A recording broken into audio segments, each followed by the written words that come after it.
Good morning, students. So I have come with a new chapter, that is rocks. Chapter name has already been mentioned. So you are very much familiar with the word rocks, right? So let us see what are the things that has been included in this chapter. The most significant part of the outer crust of the rock is lithosphere. The lateral meaning of lithosphere is the spare of rocks. Down to the depth of 16 kilometers from the surface of the land is 95% of the rock materials found on the earth's crust consist of rocks. Rocks are made up of minerals found mostly in a solid stage. Each mineral normally contains 2 to 3 elements. The whole rock is made up of elements. There are about 2,000 different minerals, out of which 12 are common for all the rocks. So here you can see that rocks. Rocks are basically, it is the outer coast, or it is the outer crust of the earth. Got it? It is basically the outer crust of the earth, which is known as the lithosphere. And the lateral meaning of this lithosphere is the spare of the rocks, and down to the depth, got it? To the depth of 16 kilometers of the surface of the land, you can see that 95% of the earth materials are basically found up of, it is consist of rocks. As you all know that rocks are made up of different minerals, right? Which is mostly of solid stage, right? Rocks. Have you seen rocks, right? Which is very solid in state, right? So that is why this rocks are basically composed of many different minerals, which gives a solid formation. And there are some other 2,000. There are some other minerals, different minerals, in which 12 minerals are very much common to all over the earth. So altogether there are 2,000 different minerals, got it? And out of this 2,000 different minerals, got it? 2,000 different minerals, out of which this 2012 minerals are very much common, which is common on the earth. So you can see that 2,000 different minerals, in which 12 minerals are very much common on the earth. So on the earth, and you can see that there are different other elements also, and those different elements are iron, which on the earth's surface you can see that iron consists of how many percent? It is about 35%. Oxygen with 30%, silicon with 15%, magnesium with 13%, nickel with 2.4%, sulfur with 1.9%, calcium with 1.1%, and aluminium with 1.1%. So altogether there are different 8 elements. Got it? And from this different elements, they are already there on the earth's surface with a different percentage. Got it? When we talk about iron is about 35% on the earth's surface, right? Oxygen with 30%, silicon with 15%, magnesium with 13%, nickel with 2.4%, sulfur with 1.9%, calcium with 1.1%, and aluminium with 1.1%. So altogether there are 8 different elements. So not just the elements, minerals also plays a very important role in the formation of the rocks.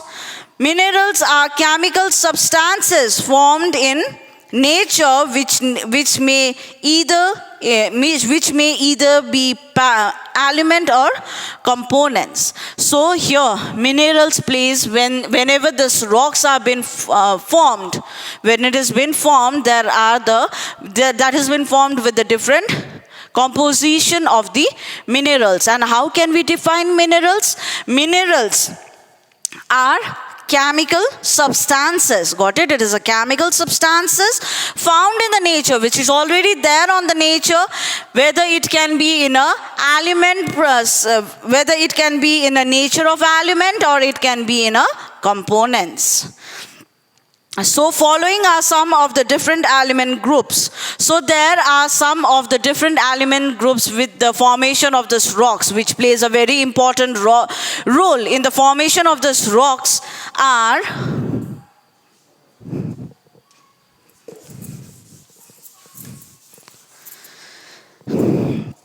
first comes the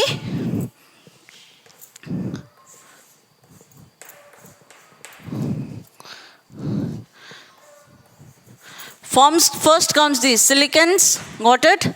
Second comes the carbonates.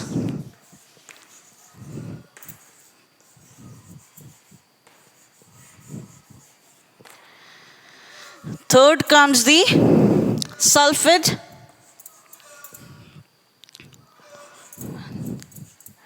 Sulfates. Fourth comes the metal.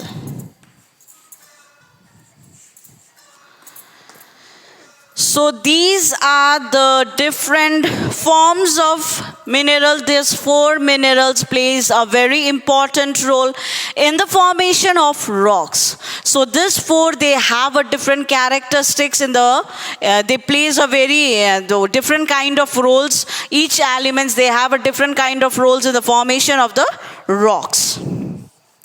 Silicons. It is an important group of rock-forming mineral. About 87% of the minerals on the Earth's crust are silicons.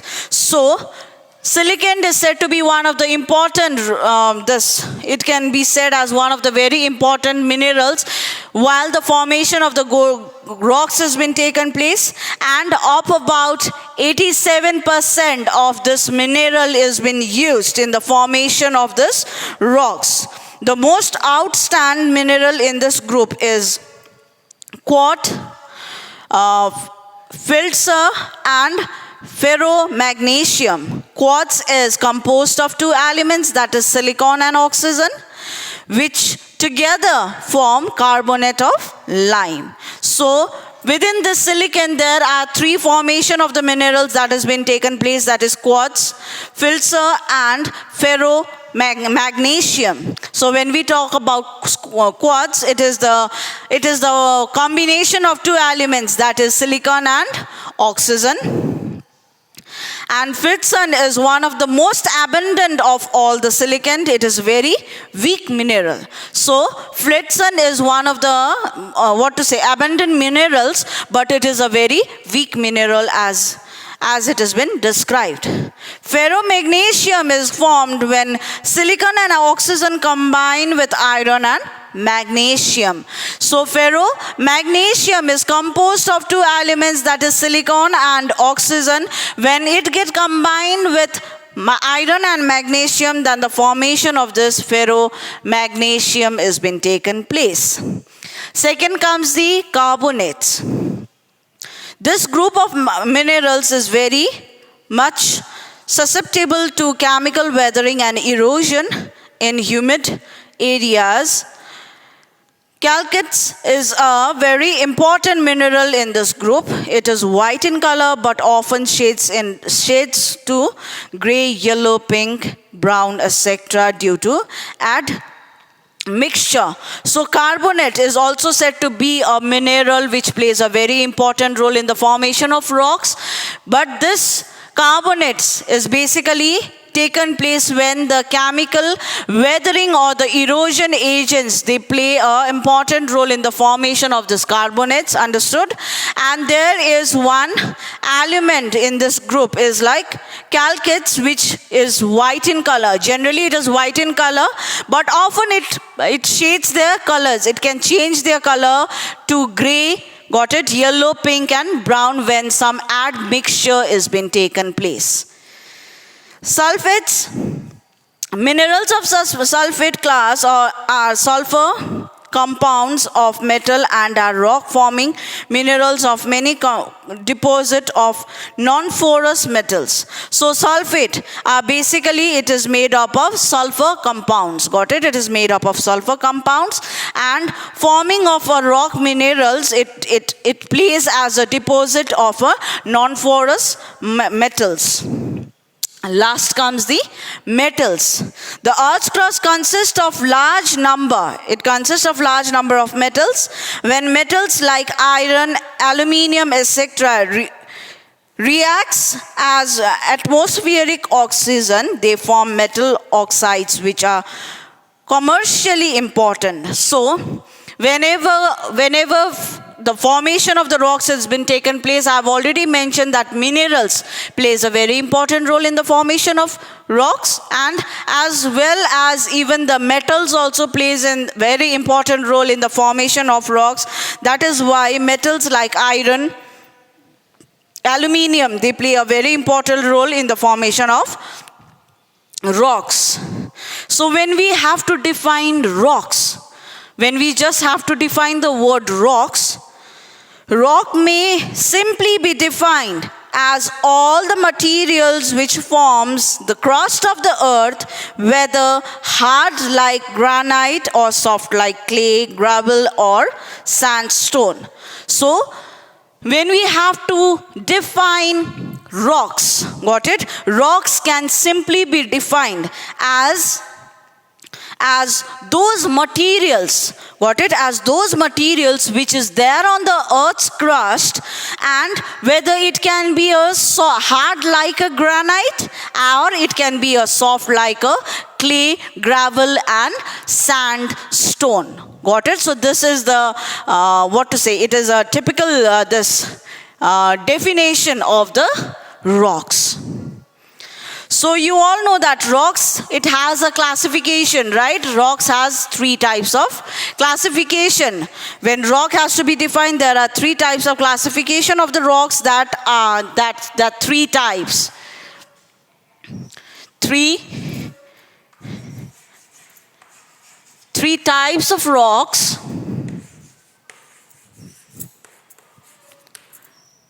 is, first comes the igneous rocks, right? First comes the igneous rocks. Second comes the sedimentary rocks.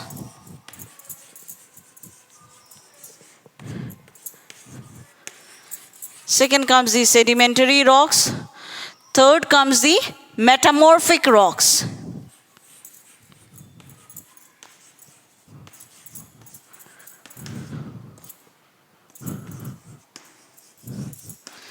So these are the 3 types of rocks, that is igneous rocks, sedimentary rocks and metamorphic rocks. These 3 types of rocks, they have the different characteristics, right? So let us start with this igneous rocks. The word igneous has been derived from the Latin word ignis, which means fire. Igneous rocks are those formed through the solidification of molten materials. All igneous rocks forming materials are liquid, solid and sticky, which move towards the surface through cracks and joints from the depth of 60 to 100 kilometers. Igneous rocks are known as parent rocks or primary rocks, as all rocks are derived from the igneous rocks. So when we have to define this igneous rocks have been formed through the solidification of molten materials. Molten materials are those materials when the volcanic eruption has been taken place. Got it? Those molten lavas, when the eruption has been taken place, the magmas that comes out, right? And that magmas, when it gets cooled, when it gets totally cooled, it gets solidified, and that is the formation of the igneous rocks. And igneous rocks is also known as parent rocks or primary rocks, is because through this igneous rocks there are the other rocks that has been taken place. So first comes the igneous rocks, and this igneous rocks can be of any material. It can be in a solid material, it can be a liquid material, and it can be in a sticky material which moves on the earth's surface through the joints and cracks. And the depth where we can find this igneous rocks is with the depth of 60 to 100 kilometers. So let us see what is the classification of this igneous rocks. Classification of igneous rocks. Igneous rocks are hard, massive, and composed. So igneous rocks are basically, it is very hard rocks. There are no layers in the igneous rocks. So there are no layers in the igneous rocks. Might be in other rocks might be there are the characteristics of having the layers on the rocks, right? So these rocks are free of fossil. They are not easily weathered. Weathered means though the natural weathering agents it does not easily affect this igneous rocks. And igneous rocks are quite rich in minerals, and these are the different characteristics of this igneous rocks, where it has been said that igneous rocks are very hard, right? And the other thing is like igneous rocks do not have any layers on the rocks, right? And like it is not so easily weathered. It is not affected by the weathering agents that can be taken place. And it is also said that this igneous rocks are very rich.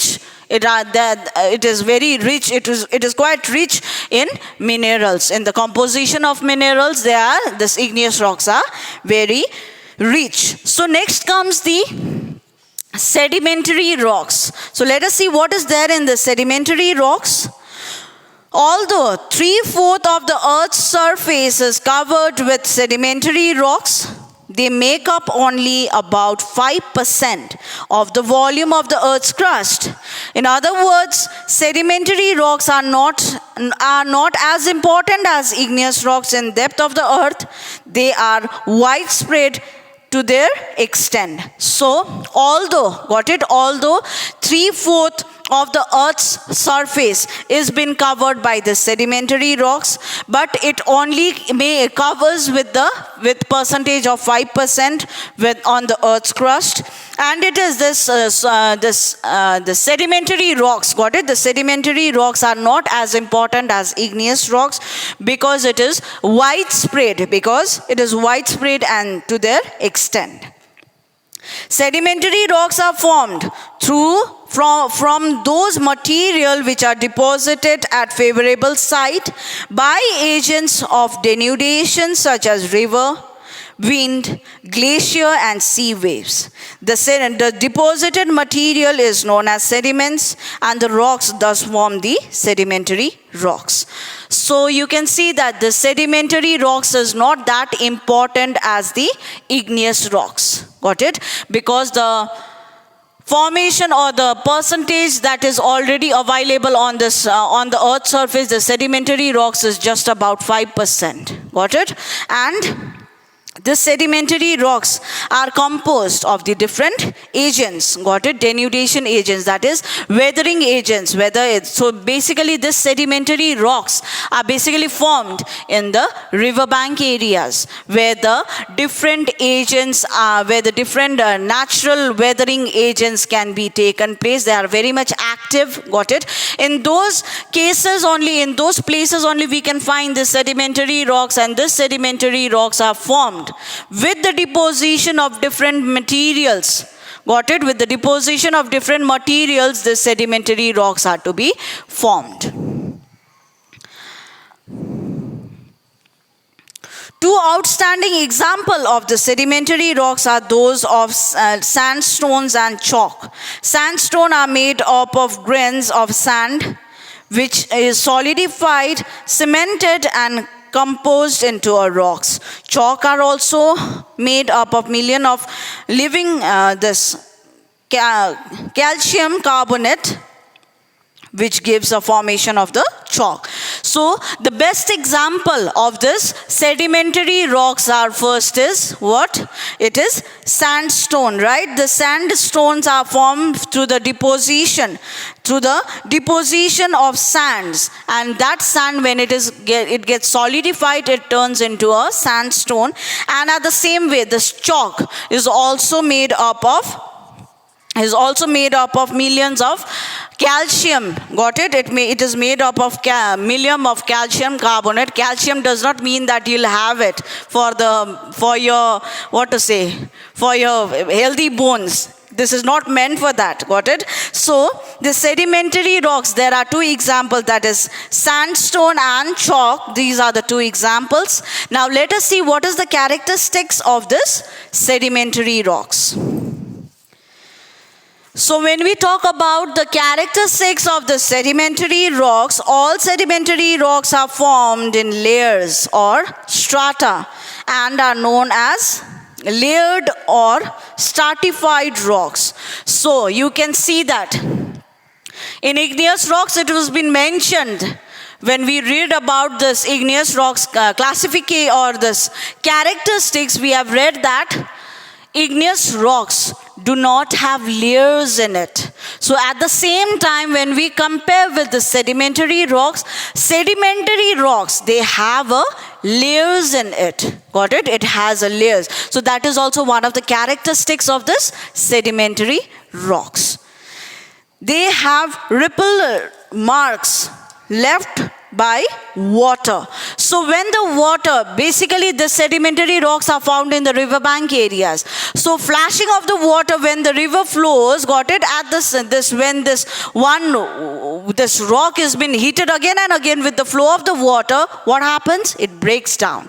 And that breaking down of the rocks, when the rock has been totally broke down, you can see the layers on it. And that layers has been taken place with the agent, right? With the flowing of the water, when it has been flashed again and again, it breaks down. So that is why you can see that the layers in the rocks are basically seen in this sedimentary rocks. Sedimentary rocks are very much previous in which water can easily enter. So you can see that sedimentary rocks is only the rocks where the water can be entered. Got it? That is why the breaking of the rocks can be seen in this sedimentary rocks. Unlike igneous rocks, sedimentary rocks do not have crystals. So unlike sedimentary rocks, they do not have crystals. That means like this sedimentary rocks is very weak as compared to the igneous rocks. As I have already mentioned that igneous rocks is very hard. But like at the same time, the sedimentary rocks is not that much hard. So last types of rocks, that is metamorphic rocks. The term metamorphic has been derived from two Greek words. Meta means change and morphe means form. Thus, metamorphic rocks are formed when the original character of the igneous rocks and the sedimentary rocks, their color, hardness, texture, and mineral composition is partly or wholly change. These changes can take place under favorable condition of heat and pressure. So when we talk about this metamorphic rocks, in a layman words, we can say that metamorphic rocks are to be formed with the combination of sedimentary rocks and metamorphic rocks, and while the combination of igneous rocks and sedimentary rocks, there is always a formation of metamorphic rocks. And this metamorphic rocks has been derived, this metamorphic word has been derived by the two Greek word, that is meta means change and morphe means form. So that is why this metamorphic rocks are to be formed when the original igneous and sedimentary rocks with their colors, with their hardness, got it, with their textures or the mineral composition, there is always certain change is been taken place. And that certain change, when it has been taken place, there is a formation of this metamorphic rocks. And this change can be taken place with the help of the favorable condition of heat and pressure. Now let us see what is the characteristics of this metamorphic rocks. The metamorphic rocks are recognized by their great hardness, closely bended structure and locking of crystal. During the process of change, not only new and precious mineral like gem, rubies are born, but crystals are enlarged and rearranged, and the addition of new elements like the magma change the rock's composition. So when we talk about the characteristics of this metamorphic rocks, is like metamorphic rocks are basically recognized. It has been recognized with a great hardness, got it, which is it gives a hardness in the rocks, and it also come up with the new precious minerals, got it, with the change of this igneous rocks and the sedimentary rocks. With the help of the favorable condition of heat and pressure, there is also a formation of new minerals. That minerals can be gems, understood, or rubies. That are the new this minerals that can be taken place when the formation of the metamorphic rocks can be taken place. So in this way, I have already mentioned that rocks are basically made up of, it is basically the combination of materials and minerals with the different elements and compounds with it, right? So here are the important metals, that is the materials that has been deposited to the formation of the rocks, right? And also there are three types of rocks, right?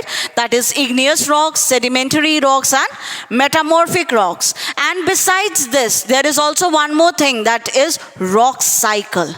Everything has its cycle, right? So basically this rock also has its cycle, and it works. The process of this rock cycle, let us see what is the process of this rock cycle. Rock cycle, first of all, igneous rocks, right? First of all, igneous rocks are formed as a result of solidification of lavas and magmas. The moment of the igneous rocks are formed, they are exposed to the forces of weathering and denudation, and sedimentary rocks are formed. The igneous rocks and the sedimentary rocks are transformed into metamorphic rocks under the influence of high temperature and pressure. The sedimentary rocks may again be buried or buried so deep that they melt, resulting in the formation of igneous rocks. The change of one rock into another type under different condition is known as rock cycle. So rock cycle, first it starts with the igneous rocks. When this igneous rocks is basically formed to the solidification of magmas and lavas, right? And these rocks are basically turned. And these rocks are basically exposed. When these rocks are basically exposed by the weathering condition or the denudation, there is a formation of the sedimentary rocks. And when the sedimentary rocks are buried, got it? When the sedimentary rocks are buried so deep, then it also result with the melting. And again the sedimentary rocks can give the formation of the igneous rocks. And as you all know, this two combination gives the formation of a new rock, that is metamorphic rocks. So this can be a cycle. So first you can see the head of the rocks can be the igneous rocks, and through this igneous rocks sedimentary rocks are to be formed, right? And this sedimentary rocks, when it has been buried so deep, it can be turned, it can be melted and give the result of a igneous rocks again. Got it? And due to this too, igneous rocks and sedimentary rocks, there is certain transformation that has been taken place in this igneous rocks and sedimentary rocks. Then the formation of the metamorphic rocks are to be taken place. So one or the other, got it? This igneous rocks are dependent upon sedimentary rocks. At the same time, sedimentary rocks are also dependent upon metamorphic rocks. So there is a cycle in the formation of rocks. So the rock cycle has been recycling for the last 100 of million of years throughout the history of the earth. So this recycling of the rocks has been taken place for the last 100 million years back. Got it? It was been taken place from the 100 years million back that this rock cycle is still there in the history of the earth, that the recycling of the rocks can be also taken place till today's date also. Understood? So this three types of rocks are totally dependent upon each other when the formation of rocks need to be taken place. So these are the different types of rocks. So let us see now distribution. When we talk about distribution of rocks in India, you can see that when we talk about igneous rocks, most of the Deccan plateaus of India is very rich in igneous rocks. A vast area of about 10 lakh square kilometer was flooded by the outpouring of extreme mobile basalt lava from cracks. On cooling, the lava assumed the formation of igneous rocks. The individual lava flows that makes up the Deccan Plateau very greatly formed from a friction of a meter of 36 kilometers in thickness. So you can see when the distribution of igneous rocks has been discussed, igneous rocks are basically found in the Deccan Plateaus. These are basically formed in the Deccan Plateaus. Why? Because the eruptions have been taken place, and that is why it basically covers a vast area. Got it?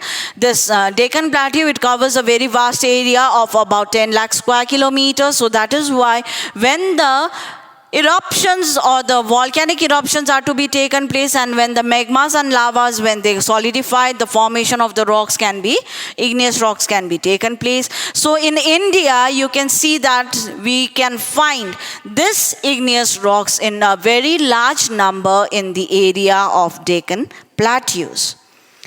Sedimentary rocks. The whole of Indo-Ganga-Brahmaputra plains consist of sedimentary rocks. This 22,400 kilometers long and 150 to 300 kilometers wide plain has been formed by the depositional work of river going from the Himalayan region in the north and the Peninsular Plateau in the south. So you can see that the sedimentary rocks, as I've already mentioned, the sedimentary rocks are to be formed through the help of the natural weathering agents. So you can find the sedimentary rocks in Indo-Ganga-Brahmaputra plains. Got it? Which consist of this sedimentary rocks of about 2,400 kilometers, understood, long, and the width of this sedimentary rocks in this Indo-Ganga-Brahmaputra plain is about 150 to 300 kilometers wide plain. And this the sedimentary rocks which has been formed in Indo-Ganga-Brahmaputra plain, that is in the river areas which is coming from the Himalayan region. It covers this sedimentary rocks covers the area of Himalayan region and Himalayan region in the north and Peninsular Plateau in the south. You can find the sedimentary rocks. And last comes the metamorphic rocks. Both igneous and sedimentary rocks in India have experienced metamorphism and has been turned into metamorphic rocks. Metamorphic rocks like marbles are widely spread in Rajasthan, Rajasthan, Madhya Pradesh, Chhattisgarh, Tamil Nadu, etc.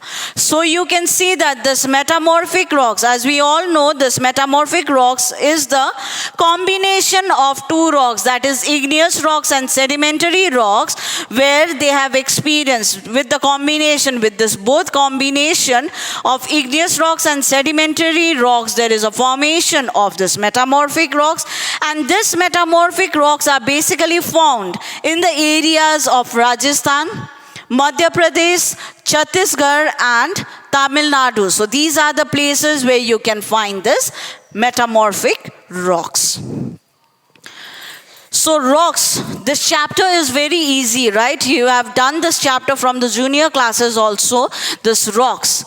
Basically in the junior classes, what has been explained? Rocks, different types of rocks, right? The characteristics cannot be done in the junior classes. So here we have covered many of the things of this rocks. Rocks are basically made up of different materials and the minerals with the different elements and components with it. So materials, these are the different four types of materials when the composition of the rocks can be taken place. And keeping beside this, there are three types of rocks: igneous rocks, sedimentary rocks, and the metamorphic rocks. So these three types of rocks, they have a different characteristics with it, right? So not only this, where the distribution of these three rocks can be taken place in India, that has also been explained, right? And at the same time, these rocks are totally depend upon each other. They can recycle it. So that is why it is named. So that recycling process of these three rocks are known as rock cycle. So I hope you have understood with the chapter. Thank you so much.